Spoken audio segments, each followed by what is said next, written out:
வேரும் இலைகளும். ஒரு அழகான தோட்டத்தில் ஒரு பெரிய மரம் இருந்தது. அந்த மரத்தின் மேல் பசுமை நிறைந்த இலைகள் கதிரவன் ஒளியில் மிகவும் அழகாக இருந்தன. கீழே அந்த மரத்தின் வேர்கள் நிலத்தில் மறைந்து இருந்தன. ஒரு நாள் இலைகள் எல்லாம் ஒருங்கிணைந்து பேச ஆரம்பித்தது.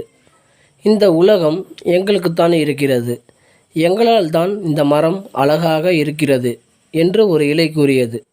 ஆம், நம் பசுமை இலைகளை பார்த்து மக்கள் ரசிக்கிறார்கள், நாங்கள் இல்லை என்றால் இந்த மரம் வெறுமையாக இருக்கும் என்று மற்றொரு இலை சொல்லியது.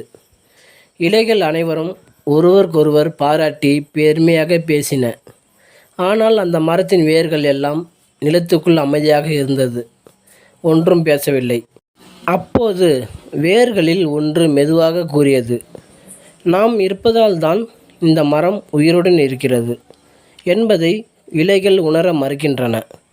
ஆனால் மற்ற வேர்கள் சொன்னது, பரவாயில்லை, அவர்கள் ஒரு நாள் உணர்வார்கள் என்று. சில நாட்கள் ஆனது. ஏதோ அச்சம் தரும் மேகங்கள் வானில் கூடியது. கடும் புயலும் கனமழையும் ஆரம்பமானது. கடுமையான காற்றில் மரம் முழுவதும் பலமாக அசைந்தது. இலைகள் மிகவும் பயந்தன. ஐயோ, நாம் விழுந்திட போகிறோம், காற்றில் வேகத்தால் தாங்க முடியவில்லை என்று இலைகள் பதற்றமாக கூறியன.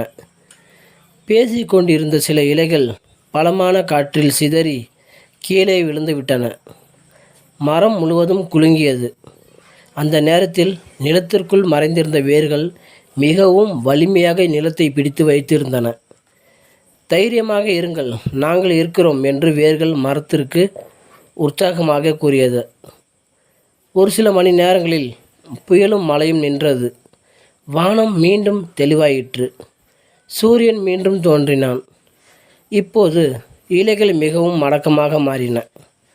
அவர்கள் உணர்ந்தனர், நாம் இருக்கும் காரணம் வேர்கள்தான். அவர்கள் இல்லை என்றால் இந்த மரம் வேரோடு விழுந்திருக்கும். இலைகள் தங்கள் தவறை உணர்ந்து நன்றியுடன் வேர்களிடம் மனம் நிறைந்த மன்னிப்பை கேட்டன. வேர்கள் எதையும் கூறாமல் அமைதியாக சிரித்தன. அந்த நாள் முதல் இலைகளும் வேர்களும் ஒருவருக்கொருவர் மதித்து மரத்தின் வாழ்க்கையை சேர்ந்து அழகாக தொடர்ந்தன.